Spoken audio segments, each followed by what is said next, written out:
ప్రార్థనలు నడిపించినటువంటి రిచర్డ్స్ గారికి ప్రత్యేకంగా వందనాలు తెలియజేస్తున్నాను. ఈ సమయంలో దేవుని వాక్యమును మనం వినబోతున్నాం. మరి రాత్రి కుమారరాజు గారు వారి సంఘం ఇచ్చిన ప్రేమపూర్వకమైన ఆహ్వానాన్ని అందుకుని మన మధ్యకు ఏలూరు పట్టణం వచ్చినటువంటి దావిశాలు పిన్ని అబ్రహమయ్య గారు క్రిస్మస్ సందేశం అందించడానికి గాను సాధారణంగా వారిని ఆహ్వానిస్తున్నారు. వారు వస్తుండగా అందరూ చప్పట్లు కొడుతూ యేసయ్య నామమును ఘనపడతారు.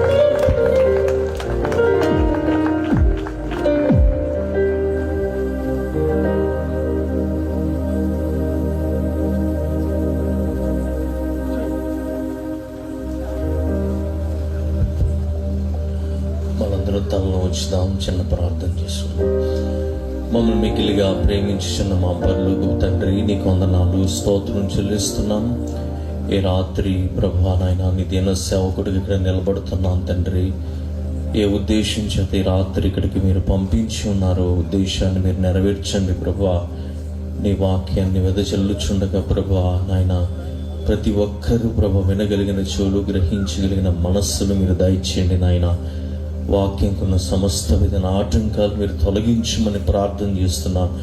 ఈ క్రిస్మస్ యొక్క నిజమైన ఆనందాన్ని మా హృదయంలో ఈ రాత్రి మేము పొందుకొని తిరిగి వెళ్ళడానికి సహాయం చేయమని యేసు నామములో అడిగి వేడుకుంటున్నాం పరమ తండ్రి. సంతోషం ఉంటే ఒకసారి అందరం చేతులు పైకి నవ్వుతూ దేవునికి స్తోత్రం చెల్లిద్దాం. హల్లెలూయా. క్రిస్మస్ అంటేనే క్రీస్తుని ఆరాధించుటని అందరూ ఒకసారి నిలబడితే ఒక చిన్న చరణం పాడుకుందాం. ఎందుకంటే ఆయనను ఆరాధించని క్రిస్మస్ ఏది క్రిస్మస్ కాదు. కొంచెం అందరూ లేచి నిలబడి చప్పట్లు కొడితే కొంచెం చలి కూడా తగ్గుతుంది.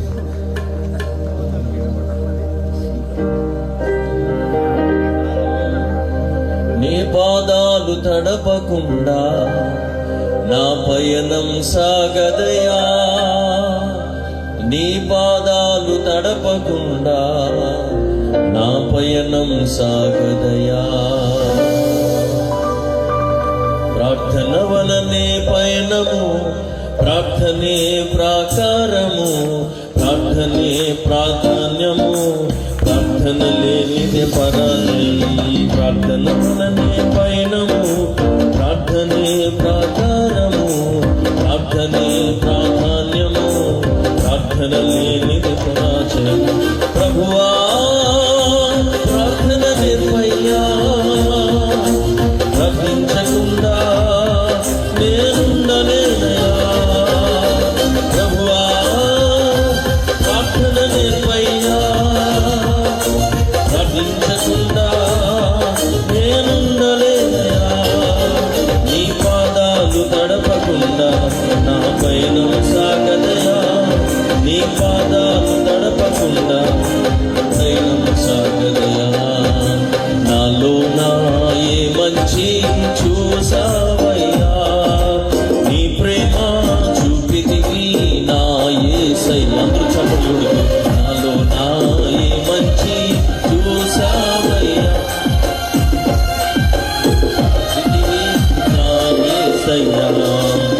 ఉన్నావులే ప్రతి క్షణమునా, కలిసున్నావులే ప్రతి అడుగునా. ఉన్నావులే ప్రతి క్షణమునా, కలిసున్నావులే ప్రతి అడుగునా. నీవేగా యేసయ్యా నా ఊపిరి, నీవేగా యేసయ్యా నా కాపరి. పాడదాం. నీవేగా యేసయ్యా నా ఊపిరి, యేసయ్యా నా కాపరి. యేసయ్యా యేసయ్యా యేసయ్యా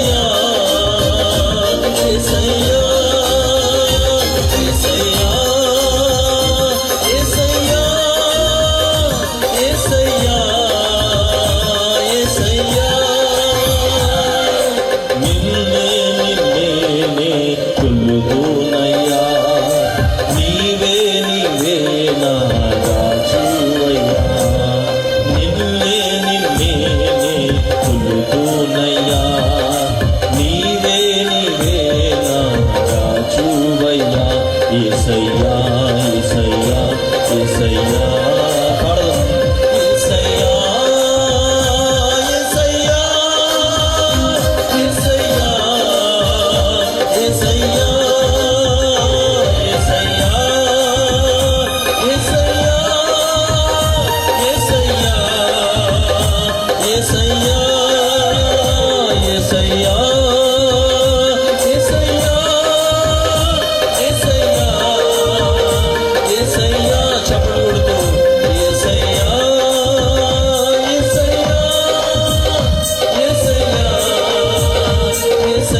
నీవే నీవే నా రాజువయ్యా యేసయ్యా యేసయ్యా యేసయ్యా చేతుల పైకెత్తి యేసయ్యా యేసయ్యా యేసయ్యా యేసయ్యా యేసయ్యా యేసయ్యా యేసయ్యా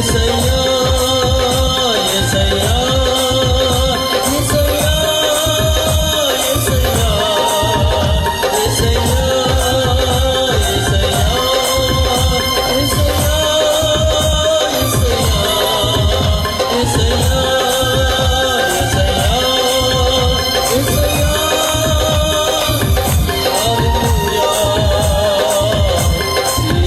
యేసయ్యా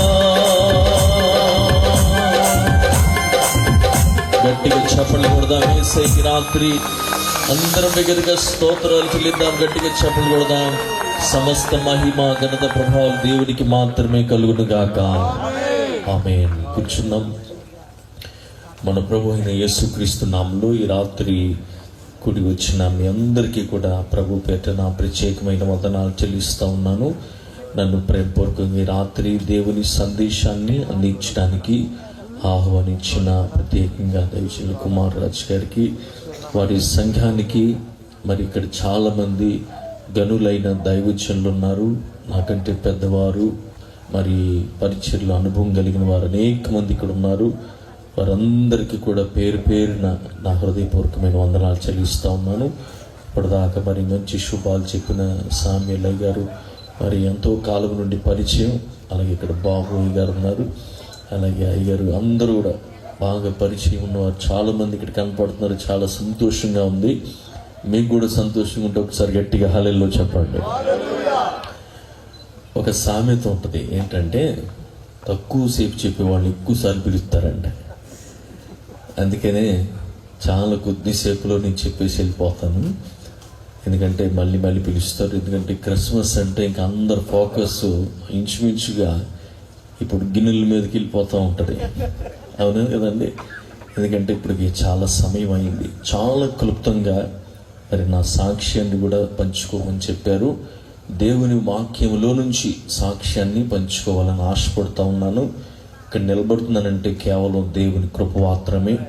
దానికి కారణం యేసయ్య. దేవునికి స్తోత్రం. ఎందుకు అనంటే దేవుని వాక్యంలో నుంచి అనేకమైన విషయాలు రాత్రి మనం నేర్చుకుంటూ ఉండగా ప్రభు మనకి సహాయం చేస్తాడు. చాలా క్లుప్తంగా ప్రభు నా ప్రార్థన చేసినప్పుడు ప్రభు నా హృదయంలో ఇచ్చిన కొన్ని మాటలు మీతో పంచుకోవాలని రాత్రి నేను ఎంతో ఆశపడతా ఉన్నాను. క్రిస్మస్ అంటేనే మాట్లాడుకుంటానికి చూడండి, ఎన్ని సంవత్సరాలు గడిచిపోయినా కూడా ఎంత మాట్లాడినా కూడా సరిపోనది దేవుని వాక్యం. హల్లెలూయా. నేను చాలాసార్లు ఇలాగ అంటాను, ప్రపంచంలో అనేకమైన పుస్తకాలు ఉంటాయి. మీరు ఆ పుస్తకాలు చదువుతున్నప్పుడు ఆ పుస్తకం రాసిన వాళ్ళు ఎవరు మీతో ఉండరు, ఉంటారా? అయితే వారు చనిపోయి ఉంటారు, లేకపోతే వేరు వేరు దేశాల్లో ఉంటారు. కానీ ఒకే ఒక గ్రంథం నువ్వు చదువుతున్నప్పుడు ఆ రాయించిన ఆయన నీతోనే ఉండి నీతో మాట్లాడుతూ ఉంటాడు. అది పరిశుద్ధ గ్రంథం. దేవునికి స్తోత్రం. హల్లెలూయా. అది యందు వాక్యము ఉండెను, వాక్యము దేవుని యొద్ద నుండిను, వాక్యమే దేవుడంట. ఎంత మాట్లాడినా ఎంత తవ్వినా కూడా ఇంకా ముత్యాలు బయటపడినట్టుగా అంత లోతైన మర్మం కలిగిన దేవుని వాక్యాన్ని రాత్రి మరొకసారి మనం ఆలకించడానికి ప్రభు ఎంతో కృపానుగ్రహించున్నారు. 1969 సంవత్సరంలో జూలై 20వ తారీఖున చాలామంది మనుషులు మొట్టమొదటిసారిగా ఏం చేశారంటే చంద్రుడి దగ్గరికి వెళ్ళి అక్కడ అడుగు పెట్టారు చంద్రగ్రహంలో. తిరిగి వచ్చిన తర్వాత వాళ్ళ యొక్క ఎక్సైట్మెంట్ అంతా ఇంత కాదనమాట. ఎవరిని పిలిచినా మనం ఇప్పుడు శుభాలు చెప్పినట్టుగా వారిని అడిగితే అసలు జీవితంలో మర్చిపోలేని అనుభవం మేము అని చెప్పేసి ప్రతి ఒక్కరు కూడా చాలా ఆనందంతో వారి యొక్క సంతోషాన్ని వెల్లడిపరుస్తూ ఉన్నాడు. అందరూ చెప్పేసిన తర్వాత ఒక ఆయన లేచాడు. ఆయన లేచి ముందుకొచ్చి ఏమన్నాడు అని అంటే, మరే మనమందరము చాలా అద్భుతం, అక్కడికి వెళ్ళాము, అక్కడ అడుగు పెట్టామని చాలా సంబరపడుతున్నాం, కానీ దీనికంటే గొప్పదైన ఇంకొక రోజు ఒకటి ఉంది. అది 2000 సంవత్సరాల కంటే ముందర జరిగింది అన్నాడంట. వీళ్ళందరూ ఆశ్చర్యపోయారు. అదేంటి ఇంతకన్నా గొప్ప రోజు ఏమైనా ఉంటుందా? ఏమంటే చంద్రగ్రహంలో అడుగు పెట్టిందే గొప్ప కదా, మనుష్యుడు దానికంటే గొప్ప రోజు ఉందంటే అప్పుడు ఆయన అన్నాడంట, 2000 సంవత్సరాల కంటే ఎక్కువ ఒక రోజు ఉంది, అది ఇంకా గొప్ప రోజు. అదేంటంటే సర్వశక్తుడైన దేవుడు తన మహిమను విడిచిపెట్టి తను మహిమ చేత కప్పబడిన పరిస్థితులను వేల కొలది కోట్ల కొలది దేవదూతుల మధ్యలో కొనియాడబడుతున్న దేవుడు ఆ స్థలము విడిచిపెట్టి వచ్చి ఈ భూమి మీద అడుగు పెట్టింది దీనికంటే గొప్పదన్నారంట. గట్టిగా చప్పట్లు కొడతారా? హల్లెలూయా చెప్పండి. కనుక ఆ సందర్భమే మన క్రిస్మస్ గా జరుపుకుంటున్నాం. మనకి రోజు కాదు ప్రాముఖ్యత, ప్రభువు నిజముగా ఈ భూమి మీదకి వచ్చి జన్మించాడు అనేది చాలా ప్రాముఖ్యమైన విషయం. నేను ఒక 2 నెలల క్రితమే ఇశ్రాయేలు దేశం వెళ్ళడానికి ప్రభు నాకు కృప ఇచ్చాడు.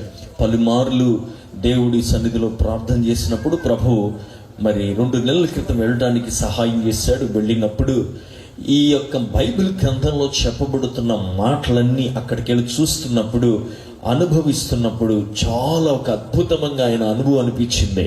బెత్లెహేముకు వెళ్ళడానికి దేవుడు సహాయం చేశాడు. ప్రభు ఎక్కడ పుట్టాడో, ప్రభు ఎక్కడ సంచరించాడో, ఆయన ఇక్కడ బాప్టిజం తీసుకున్నారో, ఆయన సంచరించిన ప్రాంతాలు, ఆయన సిలువ వేయబడిన ప్రాంతం, అవన్నీ తిరుగుతూ చక్కగా ఆ గెత్సెమనే అనుభవం ఎంతో అద్భుతంగా ఉంది. నేను ఎందుకు ఈ మాటలు చెప్తున్నాను అంటే, ఏదైనా ఒక విషయము అది వాస్తవం అని చెప్పాలి అని అంటే 2 ఉండాలి అందులో. ఒకటి చారిత్రాత్మకమైన రుజువు ఉండాలి, రెండోది జియోగ్రఫికల్ గా కూడా రుజువు ఉండాలి. స్తోత్రం చెప్పండి గట్టిగా. ఆనాడు బెత్లెహేములో పుట్టిన ప్రభు ఈనాడు చరిత్రలో మనం చూస్తే రాయబడి ఉంటా ఉంది. చరిత్రతో పాటు జియోగ్రఫికల్ గా నేడు కూడా ఆ ప్రాంతము పాలస్తీనాలో ఉంటా ఉంది. మీరు వెళ్తున్నప్పుడు ఆ పాలస్తీనాకి అటు ఇటు పెద్ద గోడ ఒకటి కట్టారు. ఇప్పుడు ఆ వాళ్ళ అండర్లో ఉంది. అందుకని యెరూషలేములో నుండి పాలస్తీనాలకు ఒక 10 కిలోమీటర్ల దూరం ఉంటుంది. వెళుతున్నప్పుడు చెక్ పోస్ట్ ఉంటుంది. అక్కడ ఖచ్చితంగా మనం చెక్ చేస్తారు, పాస్పోర్ట్లు వీసాలన్నీ చెక్ చేసి అటు వెళ్ళాలి. మళ్ళీ ఇటు వచ్చినప్పుడు కూడా అలాగనమాట. కొన్ని సమయాలు దాటిన తర్వాత వెళ్ళటానికి అనుమతి లేదనమాట. సరే, ఎందుకు ఈ మాటలన్నీ చెప్తున్నానంటే, మనము ఈ రాత్రి ఏ సందేశం అయితే వినబోతున్నామో, ఎవరి గురించి మనం మాట్లాడుతున్నామో, ఆయన గురించి చరిత్రలో ఉంటాముంది. ఆ యొక్క జియోగ్రఫికల్ గా కూడా నిరూపించబడుతున్న ఒక గొప్ప వ్యక్తి. ఆయన యొక్క పుట్టుకని రాత్రి జ్ఞాపకం చేసుకుంటూ మనం జరుపుకునే సమయం ఇచ్చినందుకు దేవుడికి గట్టిగా హల్లెలూయా చెప్పండి. కానీ క్రిస్మస్ జరుగుతున్న కొలది నాకేమనిపిస్తుందంటే, క్రీస్తు పక్కకి వెళ్ళిపోతున్నాడేమో అని అనిపిస్తూ ఉంది. ఎందుకు అని అంటే, మనం సహజంగా పెట్టంగానే కొన్ని ప్రాంతాలకు వెళితే పశువుల పాకలు కడతారు. పశువుల పాక కట్టి దాంట్లో యోసేఫ్ని పెడతారు, మరియని పెడతారు.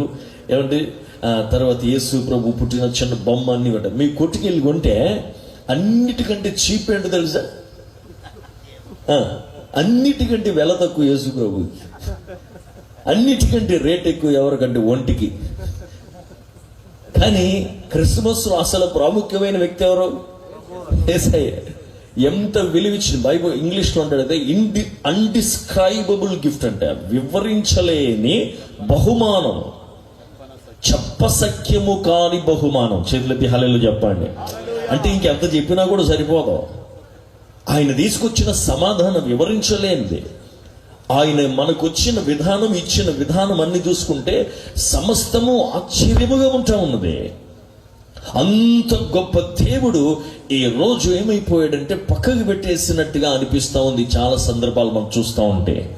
అందుకనే ఈ రాత్రి వేళ ఆయన ఎందుకు వచ్చాడు, ఆయన వచ్చి మన జీవితంలో చేసింది ఏంటో అది మనం అనుభవించకుండా ఈ స్థలము నుంచి వెళ్ళిపోతే ఎన్ని క్రిస్మస్లు జరుపుకోకున్నా ప్రయోజనము లేనే లేదు. మీకు తెలుసా అండి, క్రిస్మస్ అనే అంటే ఆయన పుట్టిక సందర్భాన్ని జ్ఞాపకం చేసుకుంటున్నప్పుడు జరుగుతున్న కార్యాలు చూస్తే అన్ని ఆశ్చర్యంగానే ఉంటాయి. అందుకే ఆయన పేరు ఆశ్చర్యకరుడు. అవునంటారు కదా, అద్భుతం జరిగింది. ఎన్నడూ భూమి మీద సంభవించని ఒక అద్భుతం జరిగింది. మీకు తెలుసా, నేను నమ్ముతున్నాను ఈ రాత్రి కూడా దేవుడు ఏదో ఒక అద్భుతం ఈ స్థలంలో జరిగించును గాక. 2 భార్యాభర్తలు ఉండేవారు. అతను మిలిటరీలో ఉద్యోగం చేస్తూ ఉండేవాడు. అతను మిలిటరీ జాబ్కి వెళ్ళిపోయిన తర్వాత చాలా కాలం తిరిగి రాలేదు. ఈ భార్య అనుకుంది చనిపోయాడేమో అని అనుకుని ఇంకా చాలా బాధపడిపోతా ఉంది. అయితే ఈమె ఆ ఊర్లో ఉంటా ఉంది. ఆ భర్త వెళ్ళిపోయాడు, చనిపోయాడు అనుకుని దేవుడి మీద చాలా విసుగు చెందేసి ఒంటరి, ఇంకా దేవుడు లేళ్ళు ఎవరు లేళ్ళు అన్నట్టుగా ఉంటా ఉందంట. ఆ సమయంలో ఆ ఊరిలో ఒక యవనస్తుడు ఇలాగే ఒక క్రిస్మస్ కూడికి ఏర్పాటు చేశాడు. ఏర్పాటు చేసి చుట్టుప్రక్కల అందరినీ కూడా ఆహ్వానించాడు. ఈమె దగ్గరికి కూడా వెళ్ళి, ఒంటరిగా ఉంటుంది ఆమె దగ్గరికి వెళ్ళి, అమ్మ నువ్వు కూడా రా, మంచి క్రిస్మస్ కార్యక్రమం చేద్దాం. నేను రాను, నా భర్త ఇప్పుడు వెళ్ళిపోయాడు, దేవుడు నాకేం న్యాయం చేశాడు, నేను అసలు రానంటే రాను. కాదము, ఊరకనే వచ్చి కూర్చొని ఎన్నిసార్లు పాపం బతికిలేడంట. చివరికి మొత్తానికి ఏమనుకుందో, వచ్చి కోటంలో కూర్చున్న తర్వాత నుంచి మీటింగ్ అయిపోయే సమయానికి ఏడుస్తుందంట బాగా బోరుమని. ఈ దైవజనుడు అడిగాడు, ఏంటమ్మా వచ్చిన కాడ నుంచి చూస్తున్నాను, తెగేడి చేస్తున్నావు ఏంటనంటే, అప్పుడు ఆమె అందంట, అదేనండి పాస్టర్ గారు, మీరు వెనకాల ఒక స్క్రీన్ కట్టారు చూడండి, ఆ స్క్రీన్ చూస్తూ అప్పుడు ఆయన మ్యాట్ పెట్టాడు. ఆ మ్యాట్ ఏంటంటే ఈ భార్య భర్తలు ఇద్దరు కలిసి కుట్టిన ఒక మ్యాట్ అంట. అది తీసుకొచ్చి ఆ రోజుల్లో దైవజనుడు చర్చికి ఇచ్చారనమాట. ఆ దైవజనుడు ఇలాగే బయట కోటంలో బాగుంటుంది కదా అని పెట్టాడు అనమాట. ఈవిడికి ఆ మ్యాట్ చూడంగానే పాత జ్ఞాపకాలు గుర్తుకొచ్చేసి ఒలోమని ఏడ్చేస్తుంది ఆవిడ కూర్చొని. ఏడ్చేసిన తర్వాత మరల రెండవ రోజు కూడా ఆ కూటం అక్కడ జరుగుతూ ఉంది. ఆ జరుగుతున్నప్పుడు కొద్దిసేపు అయ్యాక చూస్తే ఒక ఆయన ఎదురు కూర్చొని ఆయన బోరుమని ఏడుస్తూ ఉన్నాడు. ఇంతకీ ఏంటయ్యా నువ్వు ఏడుస్తున్నావు అని పిలిస్తే ఆయన అన్నాడంటే, చాలా సంవత్సరాల క్రితం నేను నా భార్య కలిసి కుట్టిన మ్యాట్ ఉందండి వెనకాల, అది గుర్తు చేసుకుంటున్నప్పుడల్లా మాకు ఏడుపు వస్తుందన్నట. అప్పుడు ఆయన అన్నాడంట, ఏం బాధపడుకు, నీ భార్య బతికే ఉంది, నిన్న వచ్చి ఇక్కడ ఏడిచింది, వాళ్ళు నువ్వు ఏడిచావు, మీ ఇద్దరు కలిసి కలిసిపోండి అన్నారంట. దేవునికి స్తోత్రం, హల్లెలూయా చెప్పండి. ఒక క్రిస్మస్ కూడికలో సంవత్సరాల తరబడి విడిపోయిన ఒక జంటని తీసుకొచ్చి కలిపిన ఒక అద్భుతం జరిగింది. దేవునికి స్తోత్రం. వారికి అలాంటి అద్భుతం జరిగిందేమో, నీకు కూడా దేవుడి రాత్రి ఒక అద్భుతం చెయ్యను గాక. మీకు తెలుసా అండి, ప్రభు పుట్టినప్పుడు అక్కడ బాగా పరిచయం చేస్తున్న ఒక గుంపు మనకి కనబడుతుంది. స్పెషల్గా పరిచయం చేస్తున్నది ఎవరంటే దేవదూతలు, అవునా కదా. ఆ దేవదూతలు సంచరిస్తూ ఉన్నారు, అర్థం కానివాడికి అర్థమైనట్టు చెప్తా ఉన్నారు.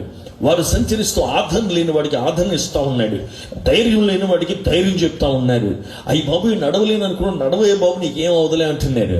ఈరోజు రాత్రి కూడా నేను నమ్ముతున్నాను, మన మధ్యలో దేవుని దూతల సంచారం ఉందనుకుంటున్నాను. దేవునికి స్తోత్రం. నీ జీవితంలో కూడా అనేకమైన ప్రశ్నలు ఉండొచ్చు ఈ రాత్రి వేళ. అనేకమైన సందర్భాల్లో ఒకవేళ భయం నిన్ను ఆవరించుందేమో ఈ రాత్రి వేళ. ఎటు వేళలో తెలియని పరిస్థితుల్లో ఈ రాత్రి నువ్వు ఉన్నావేమో కానీ నేను చెప్తున్నాను, ఆ దినాన దేవుడు ఏ దేవదూతల్ని ఏర్పాటు చేసి ఉన్నాడో ఆ దూతలు మన మధ్యలో కూడా ఈ రాత్రి సంచరిస్తూ ఉన్నారు. అందుకంటాడు కదా, నీ రాకపోకలు యందు నిన్ను కాపాడుటకు ఆయన తన దూతలకు ఏం చేశాడంట, ఆజ్ఞాపించున్నాడు. మన పక్షంగా మాట్లాడడానికి, మన పక్షంగా నిలబడడానికి, మన పక్షంగా ఉండి నడిపించడానికి, మన పక్షంగా ఉండి ఆదరించడానికి పెద్ద దూతల సమూహాన్ని దేవుడు ఏర్పాటు చేశాడు. హల్లెలూయా చెప్పండి. క్రిస్మస్ లో ఇంకొక అద్భుతమైన మాట ఏంటంటే, దేవుడు ఏం చేసినా కూడా అన్ని తగిన సమయంలో ఆయన జరిగించే దేవుడు. 2 వాక్యాలు నేను చదువుతాను, చాలా క్లుప్తంగా దేవుని వాక్యాన్ని మీ ముందు నుంచి కూర్చోవాలని ఆశపడతా ఉన్నాను. ఒక వాక్యం వచ్చేసి గలతీయులకు రాసిన పత్రిక 4వ అధ్యాయము 4వ వచనము. గలతీయులకు 4:4. అయితే కాలము పరిపూర్ణమైనప్పుడు దేవుడు తన కుమారుని పంపెను, ఆయన స్త్రీ యందు పుట్టి మనము దత్తపుత్రులు కావాలేమని ధర్మశాస్త్రమునకు లోబడి ఉన్న వారిని విమోచించుటకై ధర్మశాస్త్రమునకు లోబడిన వాడాయను. మరియు మీరు కుమారులైనందున నాయనా తండ్రి అని మొర్రపెట్టు తన కుమారుని ఆత్మను దేవుడు మన హృదయముల్లోనికి పంపెను. కాబట్టి నీవిక దాసుడు కాదు, కుమారుడవైతే దేవుని ద్వారా వారసుడివి. ఇక్కడ మాటను చూడండి, ఆయన కాలము పరిపూర్ణమైనప్పుడు దేవుడు తన కుమారుని పంపెను. హల్లెలూయా చెప్పండి.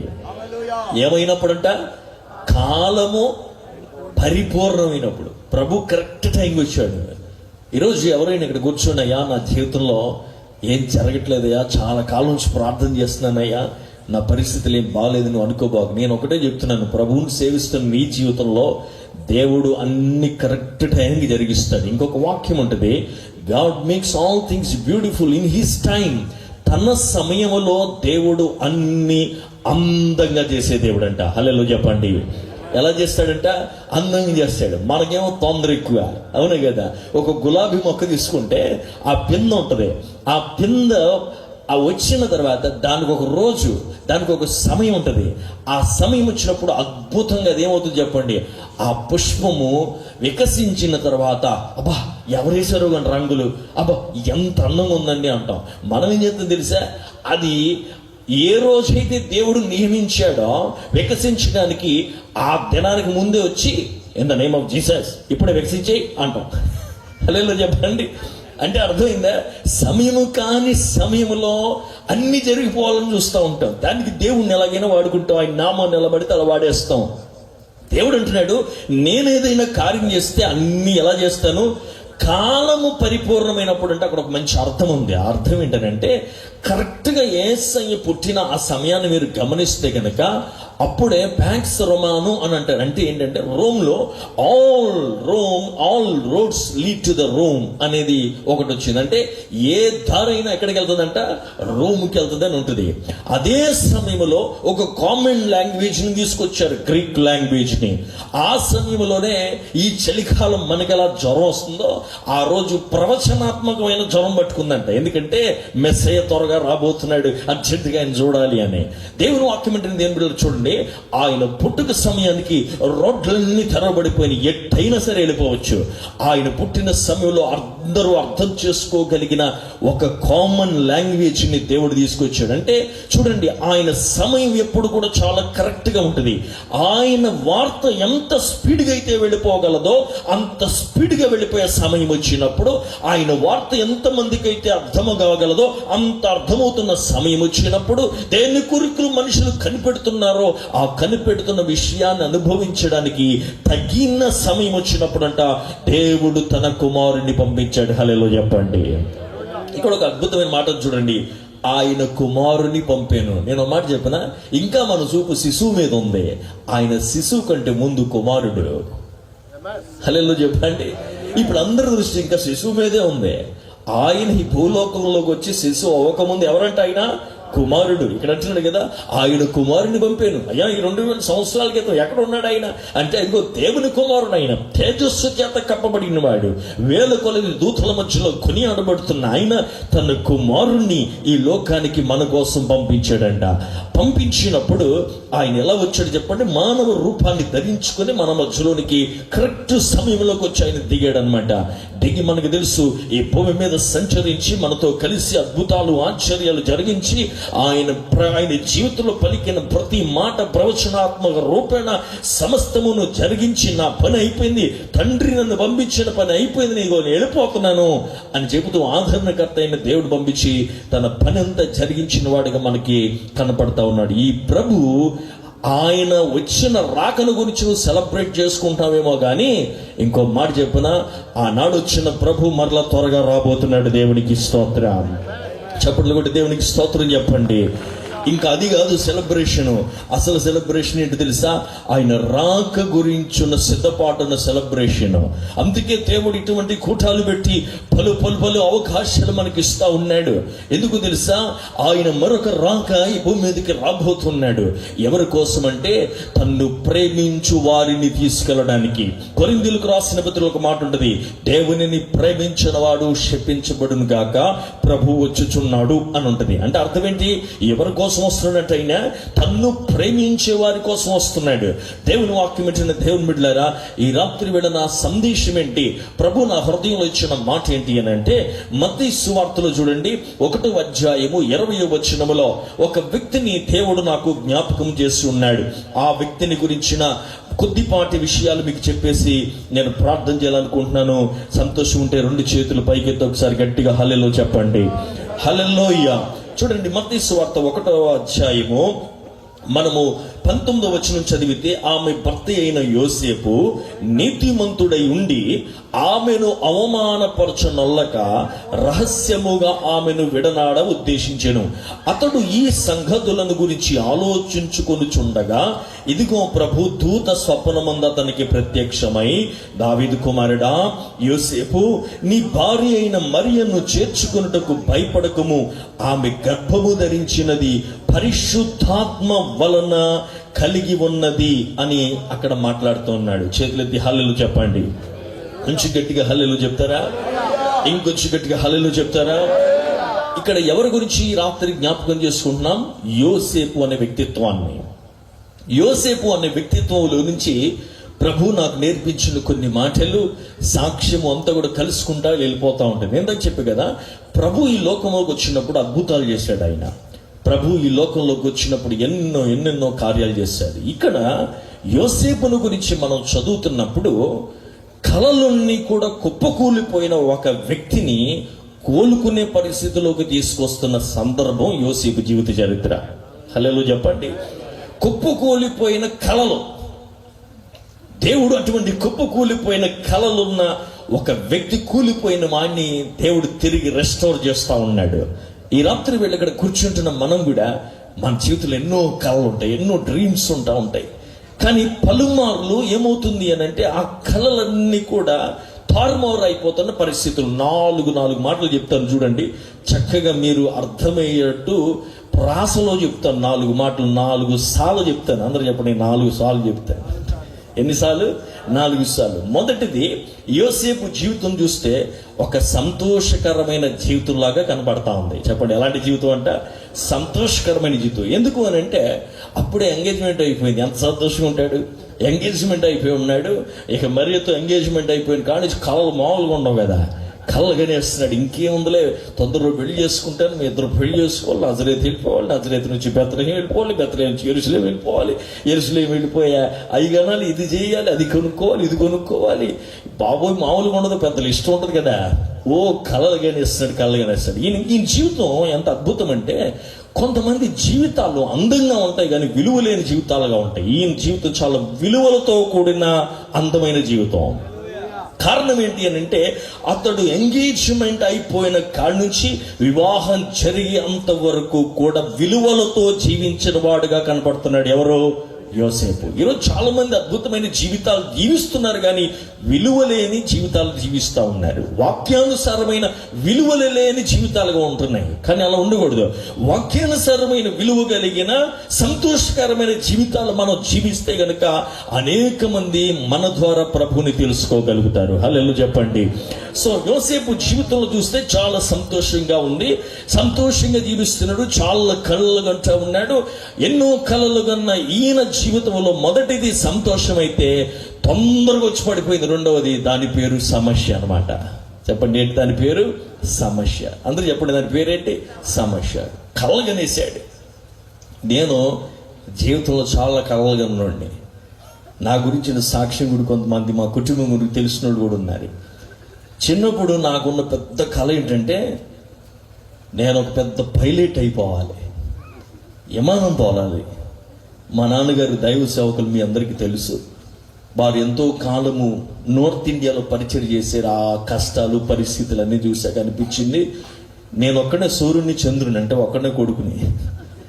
సో నేను అనుకున్నాను, మా అక్క చెల్లు ఉన్నారుగా, వాళ్ళు ఎవరో ఒకరు సమర్పించుకుంటారులే, మనం హాయిగా పైలట్ అయిపోతే గొడవ ఉండదు, మనం డ్యూటీ చేసుకుంటాం, డబ్బులు వస్తాయి, నాన్నకి ఎవరికైనా కొంచెం సహాయం ఉండొచ్చు. పెద్ద కళ, మామూలు కళ్ళ కూడా కాదు, ఎంతకన్నా మించిన కళ్ళ కూడా కన్నాను. కన్నప్పుడు దేవుడు నన్ను 10వ తరగతిలో పట్టుకున్నాడు. ఆయన, ఒరే బాబు, నీ కళలన్నీ బాగానే ఉన్నాయి కానీ దేవుడు అన్నాడు, నీ ఆలోచనలు కాదు నా ఆలోచనలో, నీ తలంపులు కాదు నా తలంపులో. పలుమార్లు ప్రభు నాకు చెప్పిన నేను ప్రభు అన్నాడు, నువ్వు అంత పైకి ఎగరాల్సిన అవసరం లేదు, కింద మర్యాదగా పాస్టర్గా నడు అన్నాడు దేవుడు. మనం వింటామా? వినం కదా. అలాగూ దేవుడు 15వ ఏట ప్రభు నన్ను పట్టుకున్నాడు.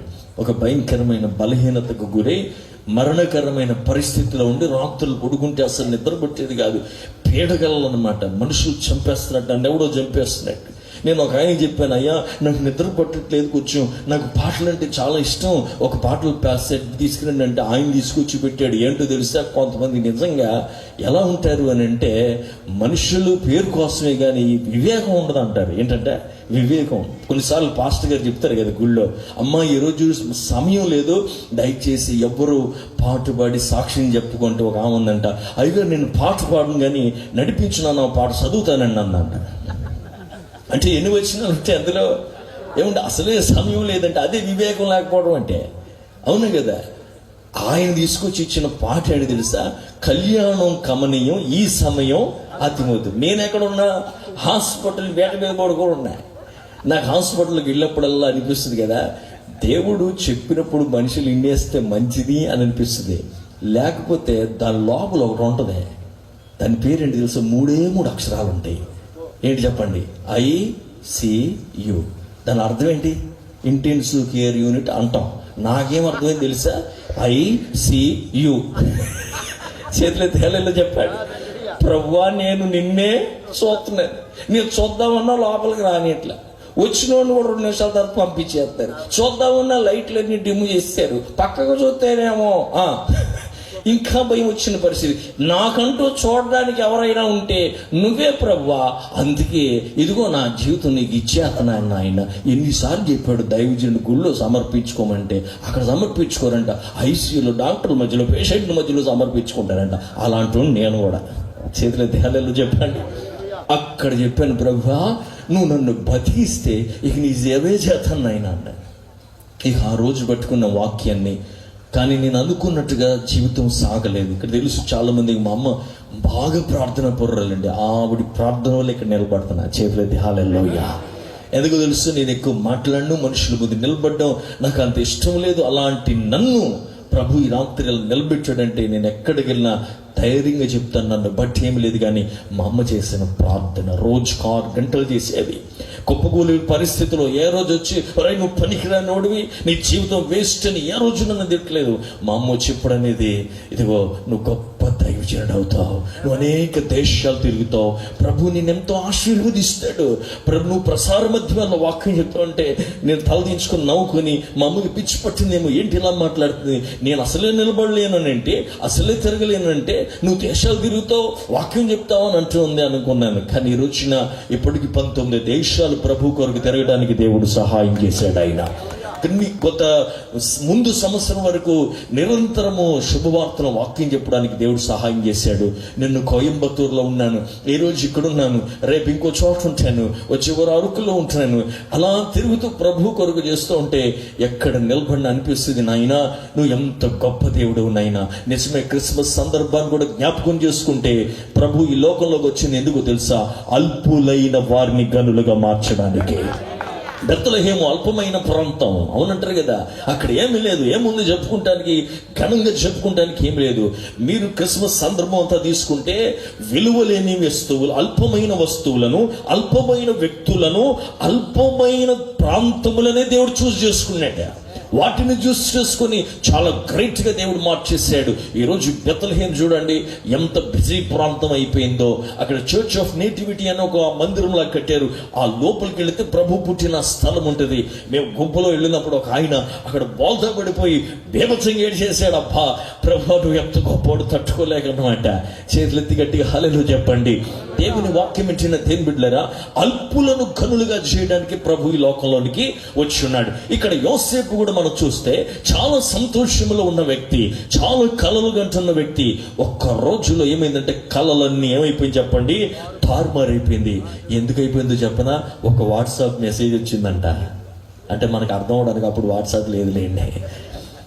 వాట్సాప్ మెసేజ్ ఎక్కడి నుంచి వచ్చిందంటే మరియ దగ్గర నుంచి వచ్చింది. వాట్సాప్ మెసేజ్ ఏంటంటే, ఏమండి ఐఎమ్ క్యారీ అందంట. ఈ దెబ్బకు ఒకసారి ఉలుకుపడ్డాడు, ఇదేంటి ఇంకా మన ఎంగేజ్మెంట్ కదా అయింది, ఇదేం మెసేజ్ రా బాబుని చాలా కలవరపడిపోతుండే ఏం పట్టుకుని టెక్స్ట్ కొట్టేస్తుంది. హల్లెలూయా చెప్పండి. టెక్స్ట్ ఏంటంటే, ఇదిగో రాత్రి తోత వచ్చింది నా దగ్గరికి, ఇదిగో నాతో మాట్లాడింది, ఇదిగో నువ్వు పరిశుద్ధాత్మ ద్వారా గర్భం ధరించి కుమారునికి అనబోతున్నావు. ఈ టెక్స్టులు కొడుతుంటే ఈయనకి టెన్షన్ పెరిగిపోతుంది. ఈ టెక్స్ట్ ఏంటి, ఈ మాట్లాడుతుంది ఏంటి, నా పరిస్థితి ఏంటని పెద్ద సమస్య వచ్చి పడిపోయింది. ఎవరి జీవితంలో చెప్పండి? యోసేపు జీవితంలో సమస్యలు లేని వారు ఉంటే ఎవరైనా హల్లెలూయా చెప్తారా? హల్లెలూయా చెప్పిన వాళ్ళు పెద్ద సమస్య. దేవుడికి స్తోత్రం చెప్పండి. సమస్య లేని వాళ్ళంటూ ఎవరు కూడా లేరు. కానీ నాకు యోసేపు గురించి ఎక్కువ బాగా ఎందుకు నచ్చుద్దంటే, ఆయన డైలాగ్స్ ఎక్కడ కనపడ, వాక్యంలో ఎక్కువ ఎక్కడ మాట్లాడినట్టుగా కనపడ్డా. కొన్నిసార్లు బైబిల్లో ఒక వ్యక్తి ఎక్కువ మాట్లాడకపోతే దాని అర్థం ఏంటంటే ఆ వ్యక్తి యొక్క స్వభావం నుంచి నేర్చుకోవాల్సినవి ఏ ఉంటాయని అర్థం. హల్లెలూయా చెప్పండి. ఎక్కడ ఏం మాట్లాడినట్టుగా కనపడ్డా ఎక్కువ ఆయన. ఇక్కడ ఆయన సమస్య జీవితంలోకి వచ్చింది. ఒకటి గుర్తుపెట్టుకోవాలి, ఇది మన జీవితాల్లో కూడా సమస్యలు ఎందుకు వస్తాయి అని అంటే, అస్సలు మన స్వభావం ఏంటో దేవుడు బయలుపరచడానికి. చేతులెత్తి హల్లెలూయా చెప్పండి. ఒక మనుషుడు చాలా ఆత్మీయుడు, అతడు సడన్ గా బలహీనమైపోయి హాస్పిటల్ పాలైపోగానే తన స్నేహితుడు దర్శించడానికి వస్తా ఉన్నాడు. వచ్చి తను దర్శించబోతున్నప్పుడు ఈ స్నేహితుడు అన్నాడు, ఒరే నువ్వు నన్ను ఏం అడగబోతున్నావు నాకు తెలిసిలేరా అన్నాడంట. పడక మీద ఉన్నవాడు ఏంటంటే, అరే నువ్వు దేవుణ్ణి ఎంత ప్రేమిస్తావు కదా, అసలు నీకు ఎందుకు ఇలా సంభవించిందనే కదా నువ్వు అడగబోతున్నావు అన్నాడంట ఈయనే. అప్పుడు అన్నాడు, అవును నిన్ను అది అడుగుదామని వచ్చాను అన్నాడంట. అప్పుడు ఆయన అన్నాడంట, మరి బైబిల్లో 2 వాక్యాలు ఉంటాయి, ఈ 2 వాక్యాలని ముందు పెడుతున్నాను, ఏ వాక్యం ఎంచుకుంటే బాగుంటుందంట అన్నాడంట. ఎవరో పడక మీద ఉన్నవాడే. ఆయన ఏమన్నాడంటే, ఒక వాక్యమేమో ఆదికాండము 42వ అధ్యాయము 36వ వచనం, ఇంకొకటేమో రోమీయులకు రాసిన పత్రిక 8వ అధ్యాయము 28వ వచనం. 42 ఆదికాండములు ఏమని ఉంటుందంటే, నాకంత ప్రతికూలమైంది అని మాట్లాడుతూ ఉన్నాడు. అయితే రోమీయులు 8:28 ఏమనుంటుందంటే, దేవుడు తన్ను ప్రేమించు వారి కొరకు అన్ని ఏం చేస్తాడంట, మంచి కోసమే చేస్తాడు. ఈ బెడ్ మీద ఉన్న ఆయన అన్నాడంట, నేనంటూ కనుక ఒక వచనం ఎన్నుకోవాలనుకుంటే నేను 2వ వచనమే ఎన్నుకుంటాను అన్నాడంట. చేతులెత్తి హల్లెలూయా చెప్పండి. దేవుడు తన్ను ప్రేమించు వారికి ఏం చేస్తాడంటే అన్ని మంచి కోసమే చేస్తాడు. ఈ రాత్రి నేను కూడా ధైర్యంగా మాట చెప్పగలను. నేను చెప్పే కదండి, మా అమ్మ చనిపోయింది 2004వ సంవత్సరంలో. చనిపోయిన తర్వాత పరిస్థితులన్నీ తారుమారైపోయినాయి. మా నాన్న చాలా డిప్రెషన్లోకి వెళ్ళిపోయిన పరిస్థితి అయిపోయింది. తర్వాత 2009లో నాకు పెళ్ళయింది. పెళ్ళైన కొన్ని రోజులకి మా నాన్న కూడా చనిపోయాడు. సమస్తము తారుమారైపోయింది. ఏం అర్థం కావట్లేదు పరిస్థితులు. ఏంటి ప్రభా, నేను సమర్పించుకున్నాను, నేనేదో అవుదాం అనుకున్నాను, నీ పిలుపుకు లోబడి నీకు లోబడి వచ్చిన తర్వాత నాకేంటి ప్రభా ఈ ప్రతికూలతలు, నాకేమో చెల్లి మిగిలిపోయింది. మా ఇంట్లో పరిస్థితి ఏంటంటే, నీ వివాహం చేసుకున్నామే, ఆమె కోవిట్లో పుట్టి పెరిగింది అనమాట, చాలా ఉన్నతమైన ఉద్యోగం ఉంది, కానీ దేవుని కొరకు తన జీవితాన్ని సమర్పించేసుకుని వచ్చేసింది. ఏమికేమో తెలుగు రాదు, ఆమెమో నిరాశ, మధ్యలో నేను ఎలా చూడాలి, ఇద్దరిని ప్రేమించాలి, ఏ ఒక్కరిని ప్రేమించినా సమస్యే. నాకు అర్థం కాని వయసు పరిస్థితి చూస్తేనేమో మా దగ్గర చాలా మంది దైవజనులు ఉండేవారు, వాళ్ళందరూ రివర్స్ అయిపోయారు. ఈ లోపల నాకు ఏం జరిగిందంటే, ఒక యాక్సిడెంట్ జరిగిన తర్వాత 7 సంవత్సరాలు నేను కోర్టుకి వెళ్ళాను. చేతులెత్తి హల్లెలూయా చెప్తారా? నన్ను చూస్తే జడ్జి గారిలో ఉన్నాను, కానీ 7 సంవత్సరాలు కోర్టుకి వెళ్ళాను. నేను 7 సంవత్సరాలు కోర్టు తిరిగాను, నేను పోలీస్ స్టేషన్కి వెళ్ళాను, అన్ని తిరిగేసాను. ఎందుకంటే నేను చేయని ఒక పొరపాటుకి నేను ప్రభుని అడిగే ప్రశ్న ఏంటంటే, వై లార్డ్, ఎందుకు ఇవన్నీ కూడా నా జీవితంలో సంభవిస్తున్నాయి? ఆనాడు చాలా ప్రశ్నలు అడిగాను. యోసేపుని కూడా మీరు తీసుకుంటే, సమస్య వచ్చినప్పుడు మన ముందు చాలా చాయిస్ వచ్చి పడిపోతాయండి. అంటే చాలా అవకాశాలు, చాయిస్ ముందు వచ్చి పడతాయి. ఈయనకు కూడా గోల్డ్ చాయిస్ ఉంది. యూద కల్చర్ ప్రకారం మనం చూసుకుంటే గనక ఇలాంటి సమస్యలు వచ్చినప్పుడు వారిని రాళ్ళు పెట్టి కొట్టి చంపేస్తారు. ఒక ఆప్షన్ అది ఇప్పుడు యోసేపుకి. 2వ ఆప్షన్ ఏంటంటే, ఆమెను రహస్యంగా విడనాడొచ్చు. 2వ ఆప్షన్ అది. 3వ ఆప్షన్ ఏంటంటే, కాంప్రమైజ్ అయిపోయి ఆమెను పెళ్లి చేసుకోవచ్చు. విచిత్రం ఏంటంటే, ఆప్షన్లు ఎన్నో మన ముందు ఉంటాయి, కానీ ఏ ఆప్షన్ మనకు నచ్చదు. అదే మనలో ఉన్న గొప్పతనం. హల్లెలూయా చెప్పండి. అయితే మొత్తానికి అతని మనసులో ఏమనుకున్నాడంటే, ఆమెను సైలెంట్ గా రహస్యముగా ఏం చేయాలనుకున్నాడంట, విడనాడాలి అని అనుకున్నాడు. దేవుని బిడ్డలారా, మీ ముందు కూడా సమస్యలు ఏర్పడినప్పుడు ఎన్నో చాయిస్ వచ్చి పడతాయి.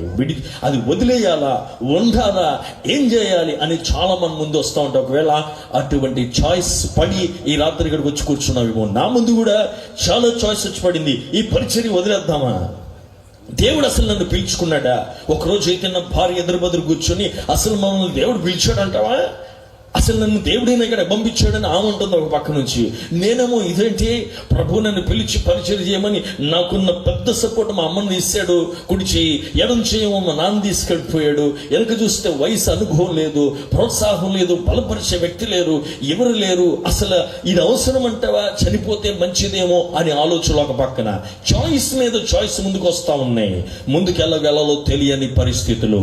ఈ రీతిగానే యోసేపు కూడా మనం చూస్తున్నట్లయితే రాత్రి వేళ ఆమెను రహస్యంగా విడనాడాలనుకుని పడుకున్న సమయంలో దేవదూత వచ్చి మాట్లాడుతూ ఉంది యోసేపుతో. దేవునికి స్తోత్రం.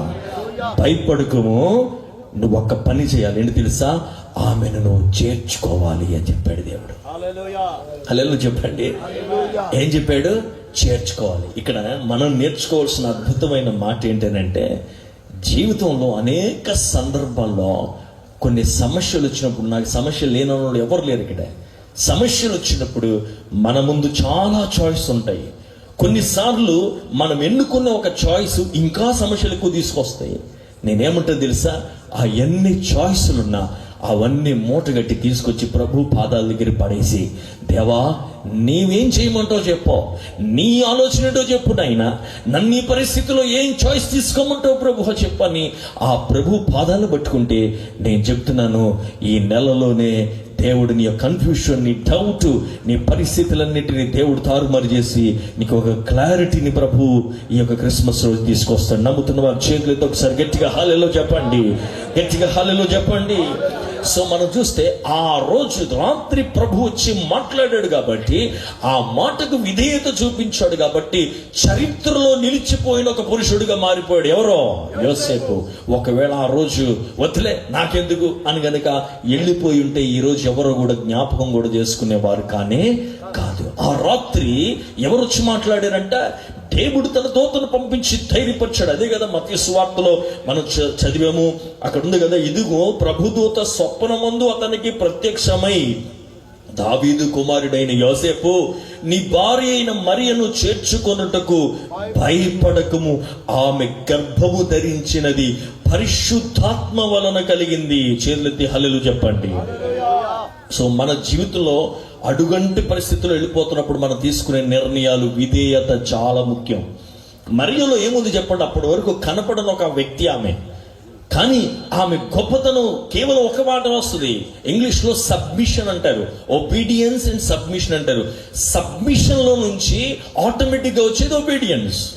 ఆమె ఏం చేసిందంటే, దూత కనబడి మాట్లాడిన ప్రతి మాటకి తన జీవితాన్ని సబ్మిట్ చేసేసుకుంది ఆవిడే. ఆ సబ్మిషన్ వల్లే ఈ రోజు ఆమె ఒక గొప్ప వ్యక్తిగా వచ్చింది. లేకపోతే అప్పటి వరకు ఎవరికి తెలియదు ఆమె గురించి. ఆమె పరిస్థితులు చాలా అల్పమైనవి. నేను చెప్తున్నా, నీ పరిస్థితులు ఏదైనా సరే, ఈ రాత్రి వేళ నువ్వు ఎలాంటి స్థితిగతిలో ఉన్నా కూడా, ఈ రాత్రి నువ్వు కూడా ప్రభువుకి సమర్పించుకుంటే నిన్ను కూడా ఒక గొప్ప వ్యక్తిగా ఈ రాత్రి దేవుడు మార్చేస్తాడు. ఆయన నమ్మితే హల్లెలూయా చెప్పండి. నువ్వెంత కూలిపోయావో ప్రభు అడగడు, నువ్వెంత అల్పమైన దాన్ని అడగడు, నీ పరిస్థితులు ఎంత అల్పమైనవో ఏమి ప్రభు అడగడు. He needs just submission. కేవలము నిన్ను సమర్పించుకుంటే చాలు. ఒక ఉదాహరణ చెప్తాను మీకు, అప్పుడు బాగా అర్థం అవుతుంది. ఒక ఆయన దగ్గర వేట మీద బతుకుతాడు అతను. చివరికి 3 బుల్లెట్లు ఉన్నాయంట. ఇక 3 బుల్లెట్లతో ఇక పోయినాయి అంటే ఇక జీవితం అయిపోద్ది అంటే వేట మీద బతికేవాడు. సరే వేటాడదామని వెళ్ళి ప్రార్థన చేసుకున్నాడు, ప్రభు నాకు 3 బుల్లెట్లే ఉన్నాయి చేతిలో, ఈ బుల్లెట్లతో నేను బతకాలి కనుక మొదటి బుల్లెట్కునే నాకు ఏదో దొరకాలనైనా, లేకపోతే నేను నా కుటుంబం చాలా పరిస్థితులు అయిపోతాయని గురిపెట్టాడంట. కరెక్ట్గా దేని మీద గురిపెట్టాడు? కుందేల మీద గురిపెట్టాడు. కరెక్ట్గా పేల్చేటైనా కుందేలు తప్పుకుని పారిపోయింది. అది ఇంకెన్ని మిగిలిపోయినాయి? 2 మిగిలిపోయినాయి. మళ్ళీ ప్రార్థన చేసుకుంటున్నాడు, ప్రభా 2 ఉన్నాయి నాయనా, ఏదో ఒకటి సహాయం చేయ ప్రభు, ఈ 2 కూడా అయిపోతే నా బతికైపోద్ది అని చూస్తూ ఉంటూ ఉడత కనపడింది ఆయనకి. ఆ ఉడత మీద పెట్టాడు గన్ను. మనకు తెలుసు కదా, ఒక్క నిమిషం కూడా కుదురుగా ఉండదు అది. ఆ ఉడత మీద పెట్టి ఒక్క కాల్చు కలిచాడు. ఆ ఉడత కూడా తప్పించుకుని వెళ్ళిపోయింది. ఇంకెన్ని మిగిలి? 1 మిగిలింది. ఇంకా అనుకున్నాడు, ప్రభా నా పని అయిపోయింది, ఇక ఇది కూడా పోతే నా బతుకైపోయినట్టే నాయన అని అనుకుంటా చూస్తున్నప్పుడు మంచి చెంకోట వచ్చిందంట. చెంకొట్టించి వెంటనే దాన్ని కొట్టబోతున్నప్పుడు వెనక నుండి ఒక శబ్దం వినపడుతుందంట. ఓయ్ దాన్ని కొట్టబాబు, ఆ పక్కన గిన్నెకోండి కొట్టి అన్నాడంట. దేని కొట్టాలి? గిన్నెకోండి. ఈయన ఇప్పుడు అనుకుంటున్నాడు, ఇది చాలా పెద్దది, ఇది దొరికితే మా ఇంటి వాళ్ళకి సరిపోద్ది అంటే మన ఊర్లో కాదు రండి, వేరే దేశంలో జరిగింది. హలో చెప్పండి. మన ఊర్లో అయితే అప్పటికప్పుడు తీసుకెళ్ళి ఆపలేసేస్తారు, అవును కదా. కనుక ఆ గురి పెట్టిన కానీ ఇప్పుడు ఎటు కొట్టమన్నాడు, గిన్నెకోండి కొట్టమన్నాడు. ఈ లోపల ఏం జరిగిందంటే ఆయన కొడదాం అనుకున్న సమయంలో ఒక పెద్ద సర్పం ఆయన దగ్గరికి వచ్చేసింది. ఒక్కసారి ఉలుకుబడి ఆగిపోయాడు. అప్పుడు ఆలోచించుకున్నాడు, ఇప్పుడు నేను దాన్ని కొట్టాను అనుకో, ఇది కరిచేసింది అనుకో, కొట్టిన ఉపయోగం ఉంది. అందుకే ఒక పని చేద్దాం, దీన్ని కొట్టేద్దాం అనుకున్నాడంట. దేన్ని? సర్పాన్ని. సరే సర్పాన్ని కొట్టేద్దామని ఇలా పెడితే మళ్ళీ సోరం పడుతుందంట. వద్దు, దీన్ని కొట్టు. సరే ఏం చేయాలి? చాలా కన్ఫ్యూషన్. ఇటు వచ్చిందేమో పెద్ద ఆఫరు, ఇటు వచ్చిందేమో ప్రాణం తీసేది, అటు వచ్చిందేమో నా చట్టలేదు. ఎన్ని చాయిస్లు చూడండి. సరే ఏమనుకున్నాడంటే, సర్లే ఏదో ఒకటి ఆయన చెప్పింది విందాంలేని కరెక్ట్గా గిన్నెకోడి తీసి కొట్టాడు. ఈ లోపల ఏమైందంటే తాను కొట్టాలనుకున్న పెద్దది అది కూడా అదే దారిలో అటు వెళ్తుంది. దీన్ని కొడితే ఇది వెళ్ళి దానికి తగిలింది. ఈ రెండు పడిపోయినాయి. ఈ లోపల ఈ కంగారులో ఈ పక్కనున్న సంతోషం ఎగిరి పామును ఒక తొక్కాడు. తొక్కంగానే అది చచ్చిపోయింది. ఆ అమ్మో సర్పమోని భయం వేసిందని వెనక దూకితే ఒక చిన్నపాటి చెరువు లాంటిది ఉంది, దాంట్లో పడ్డాడు. అందులో చేపలించి ఓగులో దూరి అంట. అటు అర్థమైంది మీకు? ఒక విధేయతకి ఎన్నో చూడండి. ఇటు ఇది దొరికింది, అటు అది దొరికింది, ఇటు హాని చేసేది పోయింది, ప్లస్ ఎక్స్ట్రా బోనస్ ఒకటి వచ్చింది. హలో చెప్పండి. క్రిస్మస్ లో కూడా ఒక బోనస్ ఉంది తెలుసా? ప్రభుని పొందుకునే వాడికి పరిశుద్ధాత్మ బోనస్ అంట. దేవుడికి స్తోత్రం. గట్టిగా హలో చెప్పండి. ప్రభువుని పొందుకునే వాడికి ఎవరు బోనస్? ఆయన పరిశుద్ధాత్మను బోనస్ గా ప్రభు మనకు అనుగ్రహించాడు. కేవలం అదేనంటే కాదు, దేవుని వాక్యంలో great light, great salvation, great peace, గొప్ప రక్షణ, గొప్ప సమాధానం, ఇవన్నీ గొప్ప గొప్ప బహుమతులు దేవుడు నింపేశాడనమాట. చేతులెత్తి హల్లెలూయా చెప్పండి. ప్రియమైన దేవుని బిడ్డలారా, సమస్యలు వచ్చినప్పుడే మన ముందున్న అవకాశములు ఎన్నో ఉంటాయి. కానీ రైట్ చాయిస్ నువ్వు తీసుకుంటే గనుక దేవుడు అన్ని కూడా సక్రమంగా ఆయన చూస్తాడు. ఈరోజు చాలా మంది ప్రభు ఎంత పిలిచినా రావడానికి ఇష్టపడరు. ఎందుకు తెలుసా? చాలా చాయిస్ ఉంటాయి. నేనంటాను, the best choice of your life, నీ కుప్పకూలిన జీవితాన్ని, సమస్యలు ఉన్న జీవితాన్ని మార్చగలిగిన ఒక బెస్ట్ చాయిస్ ఎవరంటే నా ప్రభు అయిన యేసుక్రీస్తు. దేవునికి స్తోత్రం.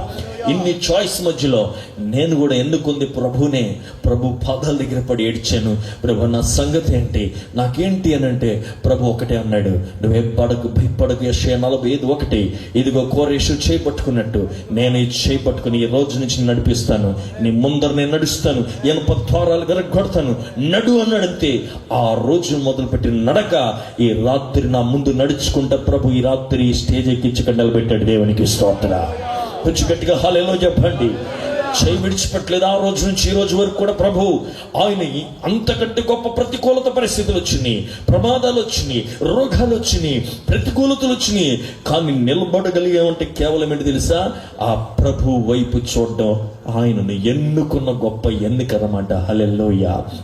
దేవుని వాక్యం ఏంటంటే దేవుని బిడ్డలారా, వాక్యం ఆలోచించుకుంటే సమస్యలు వచ్చినప్పుడే నీ ఆత్మీయత ఏంటో బయటపడిపోద్ది. హల్లెలూయా చెప్పండి. అవును కదా? సమస్యల్లోనే తెలిసిపోద్ది నువ్వు నిజమైన ఆత్మీయుడో కాదు. కనుక జీవిత సమస్యలోని దేవుడు ప్రతి పరిస్థితి బయటికి పెట్టే దేవుడు అయి ఉంటున్నాడు. చాలా మంది ఈ రోజున చూడండి, జీవితాల్లో అనేకమైనవి చేదైన జీవితాలతో, క్షమాపణ లేని జీవితాలతో చాలా మంది జీవిస్తున్నారు. లేదు, క్షమించే జీవితాలతో మనం జీవించడానికి పరిశుద్ధాత్మ దేవుడు సహాయం చేయను గాక. మూడో మాట, మొదటి మాట చెప్తారా ఏంటి? సంతోషంగా ఉన్నాడు. ఉన్న ఆయనకి ఏమొచ్చింది? సమస్య వచ్చింది. సమస్య వచ్చినోడికి ఇప్పుడు ఏం కావాలి? సమాధానం కావాలి. చెప్పండి, ఏం కావాలి? సమాధానం కావాలి. ఇక్కడ మీరు చూస్తే దేవుడు ఆ సమస్యను ఎంత బాగా హ్యాండిల్ చేశాడో. నా వైపు అందరూ ఒకసారి చూడండి. సమస్యలు వచ్చినప్పుడు ఆ సమస్య గురించి మనకు ఒక అవగాహన ఉంటుంది, ఆ సమస్య మీద దేవునికి ఒక అవగాహన ఉంటుంది. హల్లెలూయా చెప్పండి. ఇందాక ఒక చిన్న ఉదాహరణ మీకు అర్థం అండి. సడన్ గా మైక్ ఆగిపోయింది. ఇందాక ఆగిపోగానే మనం ఏమనుకుంటాం? ఏంటి ఏర్పాట్లు, ఏంటిది అలా మైక్ పోవడం ఏంటి అంటాం మామూలుగా, మాకు అర్థం అవటానికి. కానీ ఇది ఈ ఏర్పాట్లు ప్రారంభించిన క్షణం మొదలు ముగించే క్షణం వరకు ఉంటే తెలుస్తుంది అసలు ఏంటో అది. హల్లెలూయా చెప్పండి. అవునా కదా? ఆ పర్స్పెక్టివ్లో చూసినప్పుడు మనకి ఇది చాలా అల్పం అనిపిస్తుంది. అయ్యి బాబాయ్, దాన్ని పట్టించుకోవడం ఎంత కష్టపడ్డారో, అయ్యో ఇలాంటిది జరిగింది ఏంటి అనే ఆలోచన వస్తుంది. ఇక్కడ యోసేపును కూడా మనం చూసుకుంటే కనుక ఆయన పర్స్పెక్టివ్లో ఈ సమస్యను చూస్తే లోపలంత నిందలు, లోపలంత ద్వేషం ఉండాలి. ఎందుకో తెలుసా, నేను నమ్మిన ఈమె, నేను ఏ ఆమెతో ఎంగేజ్మెంట్ అయిందో ఇప్పుడు ఏమంటుంది, పరిశుద్ధాత్మ చేత గర్భం ఉంటుంది. సర్లే, నేను కొంచెం సర్దుకున్న మనుషులు సర్దుకోరుగా, రేపు ఊర్లో తిరుగుతున్నప్పుడు అవమానిస్తారు కదా, ప్రశ్నిస్తారు కదా, నేను ఎంతమందికి సమాధానం చెప్పాలి, ఏం చేయాలి అని చాలా ఆలోచనలు పడిపోయాడు. దేవుడు అన్నాడు, యోసేపు యోసేపు, నీ పర్స్పెక్టివ్లో చూడబాకు, నువ్వు అనుకుంటున్న ఆలోచనతో సమస్య చూడకు. నేను చెప్తాను చూడు, నీలో పుట్టిన వాడు కుమారుడు కాదు, నీ ద్వారా నేను ఈ లోకంలోకి తీసుకొచ్చిన వాడు రక్షకుడు. ఆయన రాజులకు రాజు, ప్రభులకు ప్రభు, ఆయన అందరినీ రక్షించువాడు నీ లోపలికి వచ్చాడు. ఆ మాట అన్నప్పుడు మనం స్తోత్రం చెప్పాం, ఆయన కూడా సంతోషం అనిపించి ఉంటుంది. కానీ విచిత్రం ఏంటంటే, దేవుడు ముగింపు చెప్పాడు కానీ మధ్యలో చెప్పలా. హల్లెలూయా చెప్పండి. సమస్య ముగింపులో ప్రతిఫలం ఎలా ఉంటుందో చెప్పాడు కానీ మధ్యలో ఏమవుతుందో, ఇంకా మధ్యలో సమస్య లేవంటారా, బోలంత ఉందో. అసలు మొదలయ్యేది అప్పుడే. ఇది అంగీకరించి సమాధాన పడిన తర్వాత అసలు సమస్యలు మొదలు. 10 మందికి సమాధానం చెప్పాలి. ఇప్పుడు 10 మంది ముందు తలెత్తుకొని తిరగవలసిన పరిస్థితులు అనమాట. కానీ దేవుడు చెప్పాడు, నువ్వు ఏం చూడబాకు, ఆ ముగింపు చూడు.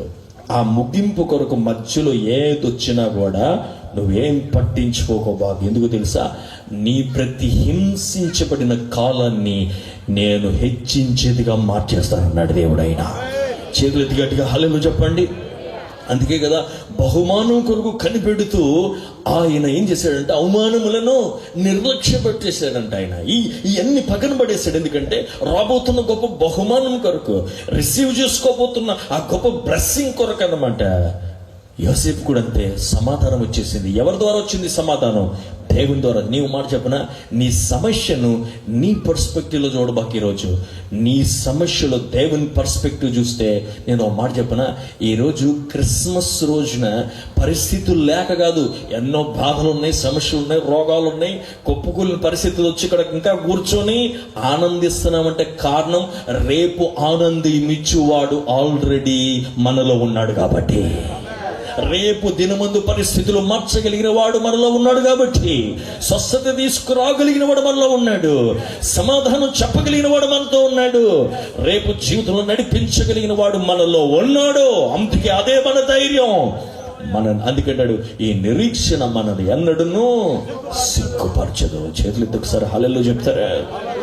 ఈరోజు రాత్రి ఏదైనా పరిస్థితి వల్ల కొప్పగొలిపోయామో, బిడ్డల పరిస్థితితో ఏదైనా, ప్రభువా నేను వచ్చి కూర్చున్నాను కానీ నాకేం సమాధానం లేదు, ఏదో హ్యాపీ క్రిస్మస్ అంటాను కానీ యోసేపులానే ఉంది. యోసేపు అని ఉంటాడు అంటారా? ఆయన ఫస్ట్ ఆ రోజు హ్యాపీ క్రిస్మస్ అంట ఏమి లేదు ఆయనకి.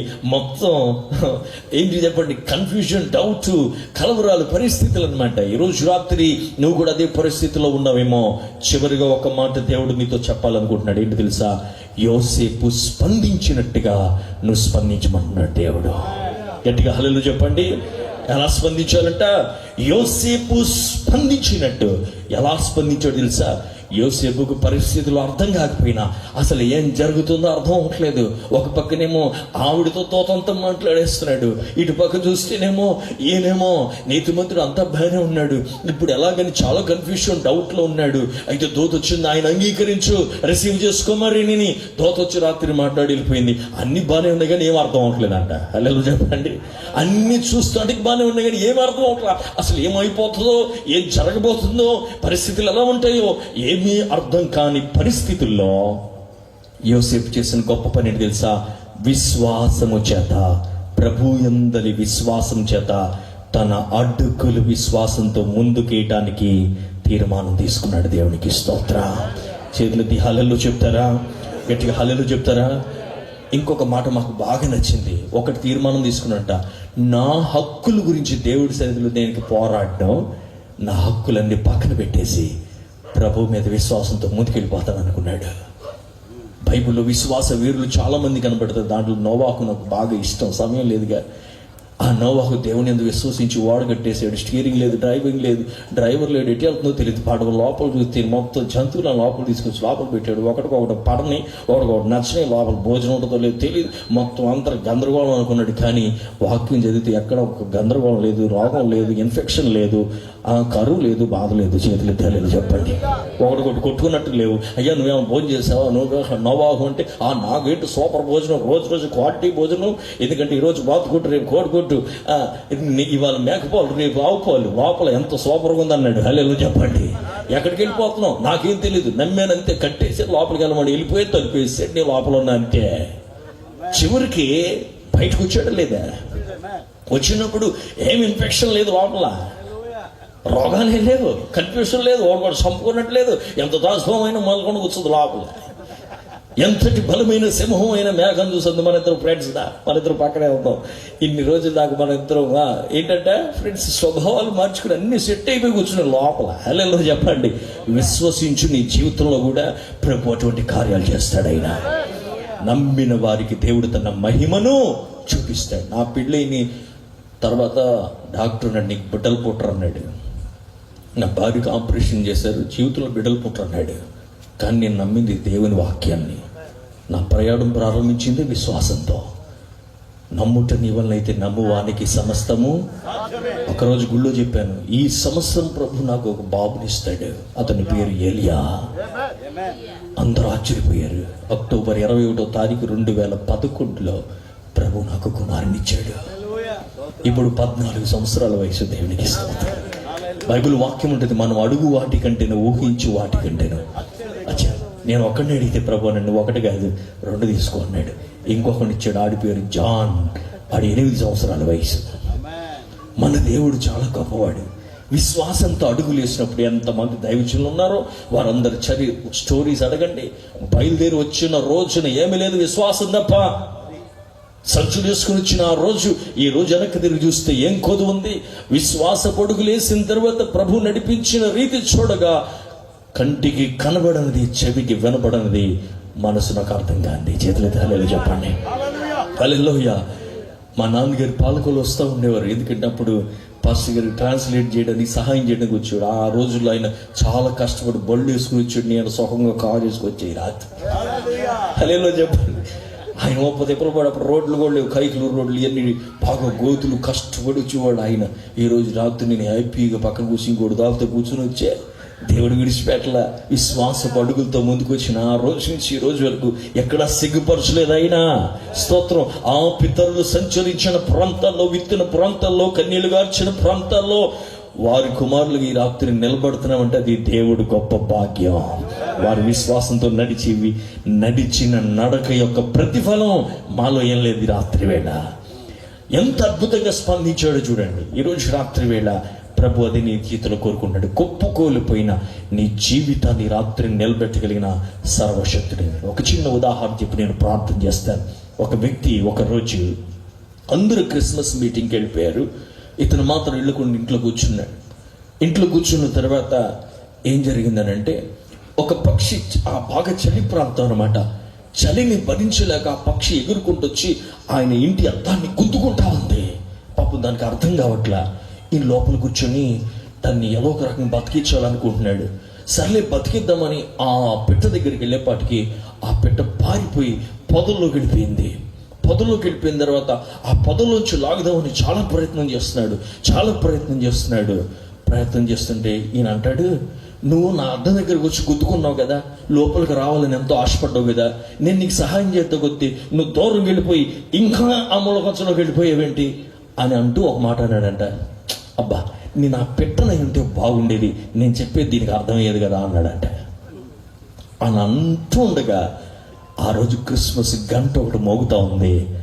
ఆ మోగుతూ దేవుడు కూడా ఆయన దేవుడుగా ఉండకుండా మానవ స్వరూపాన్ని ధరించుకొని మనం అర్థం అవ్వాలని నరకములో నుండి, శాపములో నుండి, పరిస్థితిలో నుండి రక్షించాలని అక్కడుండి ఆయన మాట్లాడకుండా ఆయన మానవ స్వరూపం ధరించుకొని ఈ భూమిలోకి దిగి వచ్చి అనేక మందిని రక్షణలోకి తీసుకొచ్చి స్వస్థపరిచి బాగు చేశాడు. అన్నప్పుడు తన హృదయాన్ని ఆ రోజు మార్చుకున్నాడు. దేవునికి స్తోత్రం.